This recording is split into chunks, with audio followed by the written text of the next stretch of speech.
নমস্কাৰ কম্পাৰেটিভ পইণ্টছত সকলোকে স্বাগতম জনাইছোঁ। আজি আমি আকৌ এটা নতুন চেপ্টাৰ আৰম্ভ কৰিবলৈ লৈছোঁ আৰু চেপ্টাৰটোৰ নাম হ'ল compound interest and simple interest, অৰ্থাৎ সৰল সুদ আৰু চক্ৰবৃদ্ধি সুদ। সৰল সুদ আৰু চক্ৰবৃদ্ধি সুদত যিকোনো এক্সামত আহি থাকে, যিকোনো এক্সামত আহি থাকে যদি আমাৰ কাৰণে বহুত ইম্পৰ্টেণ্ট। চ' আমি ভিডিঅ'টো আজি প্ৰথম ক্লাছ, চ' ভিডিঅ'টো আৰম্ভণিৰ পৰা একদম শেষলৈকে ভালকৈ চাব, একদম কনচেপ্ট ক্লিয়াৰ হৈ যাব, স্কিপ নকৰিবা। তো চোৱা, আমি অনবৰতে যিকোনো এক্সামত চাবা কম্পাউণ্ড ইণ্টাৰেষ্ট এণ্ড চিম্পল ইণ্টাৰেষ্টৰ কুৱেশ্যন আহি থাকে। তো আমি ফাৰ্ষ্ট কনচেপ্টটো ক্লিয়াৰ কৰিব লাগিব, কম্পাউণ্ড ইণ্টাৰেষ্টনো কি, চিম্পল ইণ্টাৰেষ্টনো কি। অৰ্থাৎ কম্পাউণ্ড ইণ্টাৰেষ্ট মানে হৈছে চক্ৰবৃদ্ধি সুদ আৰু চিম্পল ইণ্টাৰেষ্ট মানে হৈছে সৰল সুদ।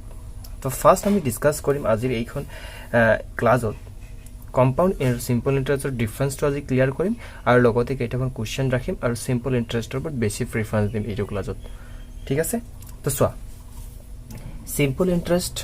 আৰু কম্পাউণ্ড ইণ্টাৰেষ্ট আমি সংক্ষেপে লিখিছোঁ। S I means simple interest আৰু C I means compound interest. আমি এটা উদাহৰণৰ সৈতে বুজিম। তো আমি এই চিম্পল ইণ্টাৰেষ্ট কৰিব গ'লে পি মানছ প্ৰিন্সিপাল, অৰ্থাৎ মূলধন লাগিব, আমাক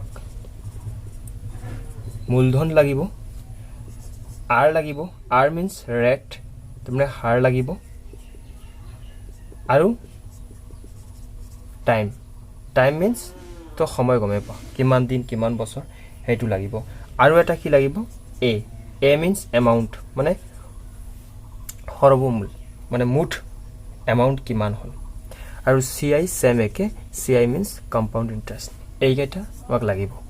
ঠিক আছে, তো আমি ইয়াত মূলধন লাগিব, হাৰ লাগিব, মানে কিমান পাৰ্চেণ্ট সুতত দিয়া হ'ব, আৰু এ লাগিব আৰু টাইম লাগিব। তো চাবা, আমি ডাইৰেক্ট চাবা চিম্পল ইণ্টাৰেষ্টৰ সূত্ৰটো আমি পাইছোঁ যে P R T divided by 100। P R T, P means মূলধন, আৰ মিনছ ৰেট মানে হাৰ, আৰু টি মানে সময়, মানে কিমান বছৰ দিব, আৰু এখনে হৰ মাৰিলে আমি চিম্পল ইণ্টাৰেষ্ট পাওঁ। তো এইটো হৈছে সূত্ৰ। তো আমি সূত্ৰ নাযায়, আমি ডাইৰেক্ট কনচেপ্টত শিকিম। তো চাবা, যদি আমাক দিয়া থাকে এটা বেংকৰ পৰা তুমি 100 টকা লৈছা, ঠিক আছে, আৰু বেংকৰ পৰা 100 টকা লৈছা, আৰু বেংকে কৈছে যে আৰ মানে পাৰ্চেণ্ট, মোক 10% দিব লাগিব। কিমান বছৰ কাৰণে লৈছা বেংকৰ পৰা ধাৰ লৈছা, এইটো টাইম ধৰি লোৱা তুমি লৈছা 3 বছৰৰ কাৰণে ধাৰ লৈছা। ঠিক আছে, এতিয়া 3 বছৰ পিছত তোমাৰ সৰল সুদ কিমান দিব লাগিব, অৰ্থাৎ চিম্পল ইণ্টাৰেষ্ট সৰ্বমুঠ, এম মানে সৰ্বমুঠ, সুতে আৰু মূলে কিমান টকা বেংকক ৰিটাৰ্ণ কৰিব লাগিব। ঠিক আছে, তো এইটো চোৱা কেনেকৈ কৰিবা। তো এইটোৱেই চিম্পল ইণ্টাৰেষ্ট। তো 100 টকা ইয়াত বহাই দিয়া, পিৰ মান কিমান, পি মানে হৈছে মূলধন, তো পিৰ মান চোৱা, এইটো সূত্ৰ চাবা, পি মানে হৈছে কি 100 পূৰণ, আৰ মানে কিমান 10 পূৰণ, টি মানে কিমান 3 বছৰ কৈছে, গতিকে 3 ডিভাইডেড বাই কিমান 100। তো 100 দি 100 গুচি যাব, তো থাকিল কি 3 10 গুণ 30। অৰ্থাৎ আমি ইয়াৰ পৰা কি বুজি পালোঁ যে 3 বছৰৰ মূৰত, অৰ্থাৎ 3 বছৰৰ শেষত তুমি বেংকক 30 টকা সুদ দিব লাগিব। এইটো হৈছে তোমাৰ চিম্পল ইণ্টাৰেষ্ট। তো এইটো হৈছে তোমাৰ ইণ্টাৰেষ্ট। ঠিক আছে, এইটো হৈছে ইণ্টাৰেষ্ট, কিন্তু তুমি বেংকৰ পৰা লৈছা কিমান 100 টকা লৈছা, আৰু ইণ্টাৰেষ্ট কিমান 30 টকা, অৰ্থাৎ টোটেল তোমাক কিমান ঘূৰাই দিব লাগিব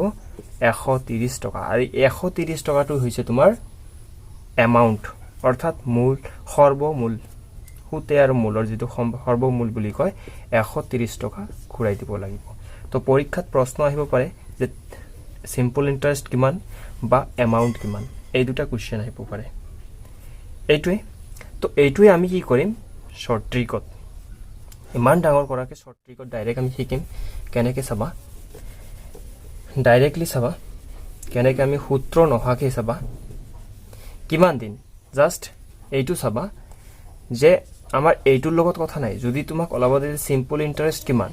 তোমাৰ এইটোৰ লগত কথা নাই তোমাৰ মেইন হৈছে এই দুটাৰ লগত সিম্পল ইন্টাৰেস্ট কৰে ডাইৰেক্ট তুমি কি কৰিবা 3 আৰু 10 পূৰণ মাৰিবা অৰ্থাৎ 3 10 গুণ 30 তাৰ মানে তুমি কি বুজি পালা যে সিম্পল ইন্টাৰেস্ট 30 টকা দিব লাগিব আৰু মূলধন কিমান আছে 100 টকা দ্যাট মিন্স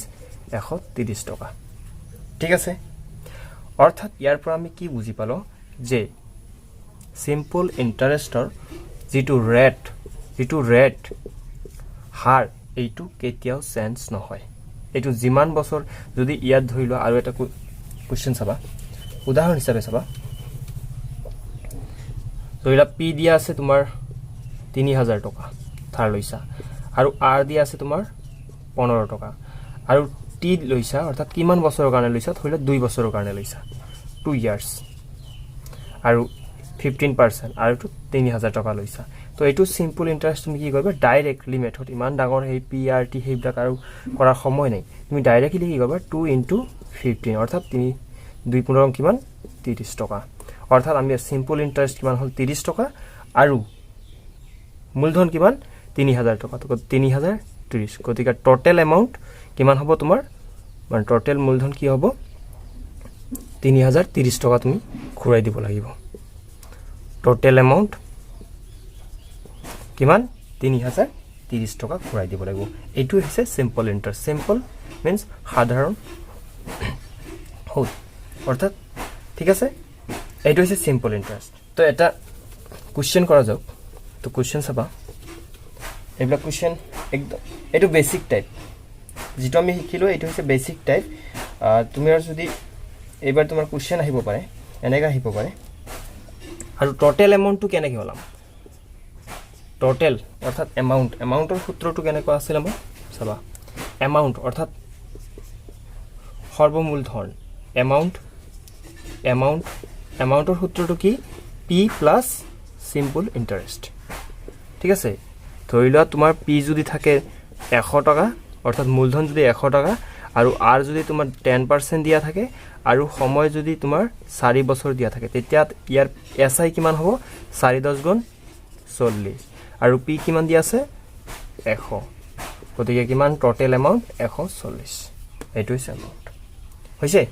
ঠিক আছে এবাৰ ডাইৰেক্টলি এটা কোৱেশ্চন চাবা কোৱেশ্চনটো চাবা কি কৈছে কোৱেশ্চনটো চাবা কোৱেশ্চনটো কি দিয়া আছে কোৱেশ্চনটো দিয়া আছে তোমাৰ আৰ দিয়া আছে কিমান 8% টি দিয়া আছে কিমান টি কিমান দিয়া আছে 5 ইয়ার্স আৰু ইয়াত কি দিয়া আছে এসআই দিয়া আছে আমাৰ তোমাৰ কিমান 1200 টকা ঠিক আছে আমাক ওলাব দিছে এ মিন্স এমাউন্ট টোটাল এমাউন্ট অৰ্থাৎ সৰ্বমূলধন সুতে আৰু মূলে কিমান পাবা তোমাক অলৰেডি ইয়াত কোনো সুদ দিয়া আছে তো তুমি এইটোত কি কৰিবা এইটো তুমি কি কৰিবা তো আমাৰ সূত্ৰটো কি আছিল যে a = p + si এইটো দিয়া আছে হয় না নাই এইটো দিয়া আছে তো তুমি কি কৰিবা আগত এইটো ওলাবা তো এইটো ওলাৰ কাৰণে সূত্ৰ কি আছিল si = কিমান p r t / 100 তো এইটো চাবা si কিমান দিয়া আছে si দিয়া আছে আমাৰ 1200 = p তো আমি ওলাব লাগিব p আমি নাজানো r দিয়া আছে কিমান 8 আৰু t দিয়া আছে কিমান t আছে 5 ইয়াৰ্স / 100 তো এইটো তুমি কি কৰা এইফালে দিছো মই এইটো দে এইটো কি কৰিবা পূৰণ হ'ব না এইটো আৰু এইটো পূৰণ হ'ব আৰু তলে দি ইয়াত যেটো 1 আছে পূৰণ হ'ব অৰ্থাৎ কি হলো 8 5 গুণ কিমান 8 5 গুণ 40 p আৰু এইটো পূৰণ কৰিলে কি হ'ব 1200 পূৰণ 100 অৰ্থাৎ কি হল p কি হল 40 টো পূৰণ আছে এইফালে গলে কি হ'ব সৰি দে পূৰণ এইটো 40 এটো চাবা শূন্য গল 4 দি 4 3 গুণ কি হ'ব 4 3 গুণ 12 অৰ্থাৎ দুটা শূন্য থাকিল তো আমাৰ ইয়াত অৰ্থাৎ p আমি কিমান পাম 300 ইনটু ইয়াত এটা শূন্য গল থাকিল কি 10 অৰ্থাৎ p মানে আমি ইয়াৰ পৰা কি গম পালো যে 3000 হৈছে p হৈছে কিমান আমাৰ 3000 তো p আমি 3000 পাম 3000 p তো si আমাৰ দিয়া আছে কিমান তো এই সূত্ৰত যদি বহাই দিয়া p আমি পাইছো p আমি কিমান পাইছো 3000 আৰু এছআই কিমান দি আছে 1200 তো এবাৰ আমাৰ এই দুটা যোগ কৰিলাম টোটাল এমাউন্ট পাও না নাই এই দুটা যোগ কৰিলে 3000 আৰু 1200 কিমান 4200 অৰ্থাৎ টোটাল এমাউন্ট হৈছে আমাৰ কিমান 4200 তো এইটো হৈছে ইয়াৰ সিম্পল মেথড ঠিক আছে এইবাৰ আমি আকৌ নেক্সট কোৱেশ্চনটো চাবা আমি সিম্পল ইন্টাৰেস্টে কৰি আছো কম্পাউন্ড ইন্টাৰেস্ট আমি পিছত কৰিম ঠিক আছে তো নেক্সট কোৱেশ্চনটো দিয়া আছে আমাৰ কি চোৱা নেক্সট কোৱেশ্চনটো দিয়া আছে পি আছে 800 আকৌ পি আছে 800 এইবাৰ কি দিয়া আছে এমাউন্ট অৰ্থাৎ এমাউন্ট দিয়া আছে আমাৰ ধৰি লোৱা 992 টকা আৰু সময় দিয়া আছে কিমান 4 ইয়াৰ্স 4 বছৰ দিয়া আছে তো আমাক প্ৰশ্ন কৰিছে যে আৰ কিমান হ'ব হাৰ কিমান হ'ব ইয়াৰ ৰেট কিমান হ'ব তো ইয়াৰো সেম একে কথা তুমি কি কৰিবা আৰ ওলাব দিছে ন আমাক আৰ ওলাব দিছে অৰ্থাৎ আমাৰ সূত্ৰটো কি আছিল a ইকুয়াল p প্লাস কি আছিল si তো আমাক p দিয়া আছে আমি si টো ওলাব লাগে si টো কেনেকৈ ওলাবা চাবা si টো কেনেকৈ ওলাবা a দিয়া আছে আমাৰ কিমান 992 আৰু p দিয়া আছে কিমান 800 ঠিক আছে si আমাক লাগে তো ইফালে চোৱা এটো যোগ আছে ইফালে আহিলে কি হ'ব 992 800 ইকুয়াল si অৰ্থাৎ আমাৰ si কিমান হল ইয়াৰ পৰা কি হল 192 তাৰ মানে আমি কি বুজি পালো যে si হৈছে 192 হৈছে si 192 পালো তো আমাৰ si সূত্ৰটো আছিল নেক্সট স্টেপ চাবা si ইকুয়াল কি আছিল p r t divided by 100 তো ইয়াত চাবা si আমি কিমান পালো si আমি পালো 192 ইকুয়াল p মানে আমাৰ কি আছিল 800 আৰু r মানে তো আমাক উলাব দিছে আৰু t আছে কিমান আমাৰ 4 ডিভাইডেড বাই 100 তো ইয়াত চাবা 192 ইনটু 100 ফলে কি হ'ব 800 ইনটু 4 ইনটু r ইয়াত কি হ'ব পুৰণ আছে ইফালে আহিলে কি হ'ব 192 ইনটু 100 ডিভাইডেড বাই কি হ'ব 800 ইনটু 4 ঠিক আছে এইটো চাবা এবাৰ এইটা পূৰণ কৰিবা দুটা শূন্য কাটা গেল ইয়াৰো দুটা শূন্য কাটা গেল ঠিক আছে এক 4 দি যাব না 4 দি 4 1 গুণ 4 আৰু 4 4 গুণ 16 থাকিল কিমান 16 17 18 19 3 থাকিল 3 হলে ইফালে আহিলে কি হ'ব 32 হ'ব 4 8 গুণ 32 তো 8 দি যাব 8 6 গুণ কিমান 48 অৰ্থাৎ r ৰ মান আমি কি পালো দে 6 অৰ্থাৎ 6% হাৰত কি হ'ব আমাৰ টোটাল এমাউন্ট কি হ'ব 992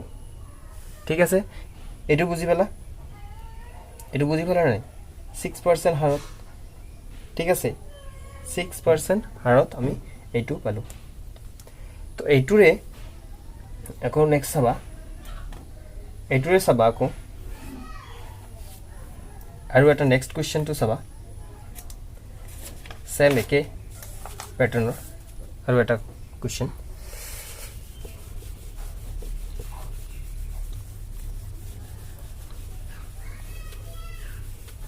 কোৱেশ্চনটো কি আছে এইবাৰ কোৱেশ্চনটোত কি দিয়া আছে যে p আমাৰ দিয়া আছে অৰ্থাৎ মূলধন দিয়া আছে 650 অৰ্থাৎ 650 আৰু টোটাল এমাউন্ট দিয়া আছে কিমান 780 আৰু t দিয়া আছে কিমান 4 আৰু আমাক এটো সেম একে প্যাটাৰ্নৰ আৰু লব লাগে তো তুমি এইবাৰ আগৰ নিচিনাকে কৰিব নালাগে ডাইৰেক্ট তুমি ইয়াৰ পৰা মাইনাস কৰি দিয়া যেহেতু a a ওলাবলে কি হয় তে মূলধনৰ পৰা যেটো আমি amount to minus কৰিলে আমি SI পাও তো ডাইৰেক্ট আমি SI পাম যে কি টোটাল এমাউন্টৰ পৰা যদি আমি মূলধনটো মাইনাস কৰো যেটো ওলাব হেতু হ'ব সিম্পল ইন্টাৰেস্ট তো এবাৰ সোৱা 780 পৰা 650 যদি মাইনাস কৰি দিয়া তো তুমি কি পাবা লাগছে পাব দে 130 ঠিক আছে 130 এবাৰ তুমি কি কৰিবা যেহেতু আমাৰ সূত্ৰটো আছিল কি SI equal P R T divided by 100 তো ইয়াত কি কৰিবা SI টো কিমান আছে তোমাৰ 130 আৰু P দিয়া আছে কিমান 650 ইনটু R টো লবাই দিছে আৰু T আছে কিমান 4 বছৰ ডিভাইডেড বাই কিমান 100 তো তুমি ইয়াত সৰু কৰি কাটিবও পাৰা এইটো এটা শূন্য ইয়াৰ এটা শূন্য গল হৈছে এইবাৰ তুমি কি কৰিবা আগৰ নিচিনা 130 ইনটু 10 আছে ইয়াত ইজুকেল 650 ইনটু 4 ইনটু r হৈছে তো এইবাৰ তুমি কি কৰিবা এইকেইটা এইফালে আনিবা এইকেইটা এইফালে আনিবা যেহেতু পূৰণ আছে 65 আৰু 4 আৰু লগত পূৰণ আছে এইফালে আনিলে কি হ'ব হৰণ হ'ব তো কি হ'ব 130 ইনটু 10 ডিভাইডেড বাই কি হ'ব 650 ইনটু 4 হৈছে এটো কি হ'ব 5 দি 5 1 গুণ 5 5 এটো কি হ'ব 5 1 গুণ 5 এইফালে গল 5 3 গুণ 15 এইফালে কি হ'ল 5 2 গুণ 10 13 দি 13 1 গুণ 13 কি হ'ল 13 1 গুণ 13 শূন্য অর্থাৎ কি হল 2 4 গুণ 2 4 গুণ কিমান 20 হল আৰু 20 ক 4 দি কিমান হ'ব 2 4 গুণ 20 সৰি 2 10 গুণ কিমান হল 20 অৰ্থাৎ r ৰ মান কি পাইছা 2 10 গুণ 20 আৰু তলত কি আছে 4 তো 20 ক 5 অৰ্থাৎ ইয়াৰ হেয়াৰটো কি হল 5% ঠিক আছে বুজি পাইছা তো আমাৰ মূলধন কিমান দিয়া আছে কিমান 650 আৰু টোটাল এমাউন্ট দিয়া আছে কি 780 আৰু সময়টো দিয়া আছিল আমাৰ 4 বছৰৰ মূৰত তেতিয়া আমাক প্ৰশ্ন কৰিছে যে ইয়াৰ হাৰটো কিমান হ'ব তো প্ৰথমতে আমি কি কৰিছো সিম্পল ইন্টাৰেষ্টটো ওলাই লৈছো জাস্ট সিম্পল ইন্টাৰেষ্টৰ সূত্ৰত বহাই দিছো আৰু এখানে কাটাকাটি কৰিছো তো 5 आंसर তো কাৰেক্ট आंसर ইজ 5% ঠিক আছে তো আজি ভিডিওটো ইমানতে সামৰি মাৰো যেটো দীঘল হৈ যাব ভিডিওটো মই আশা কৰো কনসেপ্টটো মই বুজাব পাৰিছো আৰু দুই তিনিটামান কোৱেশ্চন কৰিছো এতি তোমালোকে ঘৰত প্ৰেক্টিস কৰিবা ভালকে আৰু বুজি পাবা চাবা ম্যাথছটো হৈছে প্ৰেক্টিসৰ ওপৰত কমপ্লিট ডিপেন্ড কৰে যদিহে প্ৰেক্টিস যিমানে কৰা হেমানে ম্যাথছটো পাকৈ থবা ঠিক আছে আজিৰ ভিডিওটো ইমানে যদি ভিডিওটো ভাল লাগিছে দেন প্লিজ সাবস্ক্ৰাইব কৰিবা আৰু কমেন্ট কৰি জনাবা